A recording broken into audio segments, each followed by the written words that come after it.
Hey folks, welcome back.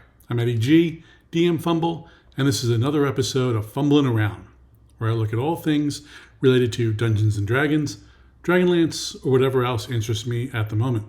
Today I want to continue my review of Shadow of the Dragon Queen, picking up with my spoiler-free review of chapters 4 and 5.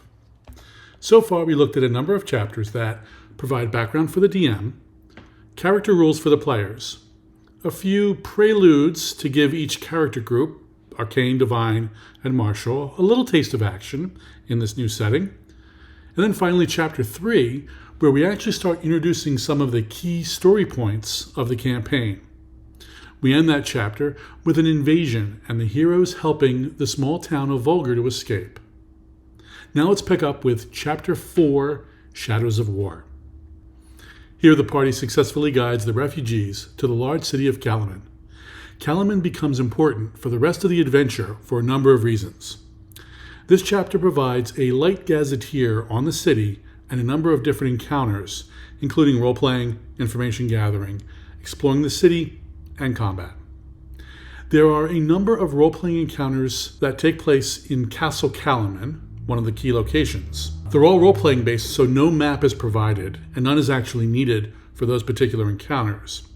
If you plan to do more with this location, you might want to get your own reference map. It's during one of these role-playing encounters that the Council of Calaman agrees to feed and shelter the refugees from Vulgar. I personally feel like this goes a bit too fast. You might want to add a mission or some other task for the party to perform in exchange for Calaman taking on this burden. Calaman is already described as a city bursting at the seams, with refugees coming in from all over the area and struggling to maintain order against an overwhelmed city infrastructure. There is only one side quest in the city, and it ties back to one of the prelude adventures in Chapter 2. Creative DMs can add many more side quests to fill out the town. For me, my go-to resource for this is the D&D 3.5 DMG2, which had a chapter called Salt Marsh. This version of the classic city had dozens of buildings and NPCs, each with their own adventure seeds. If you don't have access to this book, there are plenty of online adventure generators that you can leverage for adventure ideas in urban and nearby locations. Eventually, the party begins to aid the Council of Calaman, and here we go into a number of small missions. You could probably get through 1 or 2 per session, depending on how long you play. Most of these missions, unlike the side quests, allow the PCs to learn more background information and details about what the Dragon Army is doing and what weapons they have at their disposal. This is especially great if you have players who are unfamiliar with the Dragonlance setting and particularly the War of the Lance. These missions can help them learn about the world without you having to do big info dumps that usually get ignored by most players anyway. Also, it should be noted that some of these missions can be played as scenarios from the Warriors of Krynn board game, or just as traditional D&D rules, role-playing, and combat encounters. As the PCs return to Calaman from one of their missions, they learn that a certain Death Knight and his minions have snuck into the city looking for something. This leads to a chase through underground catacombs, where the PCs learn a bit about the Death Knight's history and backstory, and can recover some key information and treasures along the way. Be aware that the final combat, the opponent the PCs fight reveals key information that leads the party into the next chapter. If the PCs defeat that opponent too soon, or otherwise neutralize him in some other way, alternate means will be needed to convey that necessary information to the party. And this ends Chapter 4. And that brings us to Chapter 5, the Northern Wastes. The party journeys to a nearby area called the Northern Wastes, following on the information learned at the end of the last chapter. Here the adventure turns into a pretty fun hex crawl. They are looking for a legendary place, but they end up crossing a bunch of other places along the way there. Like any good hex crawl, the party can visit the various locations in almost any order before getting to that final spot. The Northern Wastes are a region that can be heavily changed by Krynn's 3 moons and their effect on the local tide. The module doesn't expect you to keep track of the moons, instead opting for a simple chart to roll on.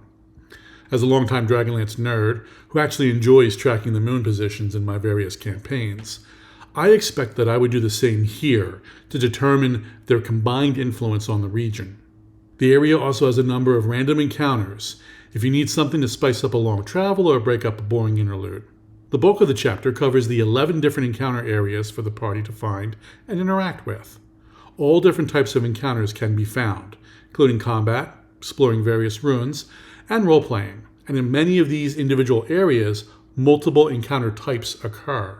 So you might speak to some people and then explore a ruin. You might find out some information and then have a combat as well. By the end of the chapter, the party finds the path to the legendary place they're seeking.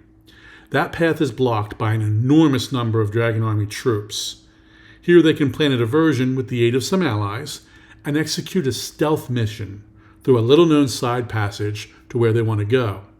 If the party's successful, this leads them into the next chapter. Some overall thoughts for this 2 chapters that we have here. I really like the 2 chapters. We continue to see the plot advancing through some interesting and unique encounters. There are certainly some surprises in the chapters and some missed opportunities. I mentioned that Chapter 4 allows the PCs to explore Kalaman, and the party should certainly have some side quests tied to their own personal goals and backstories. A little work here by the DM will pay off in dividends for your party during the adventure. There is one area that players may get upset about that I mentioned slightly earlier. They spend some time chasing a certain Death Knight, but they never get the chance to actually confront him in this chapter.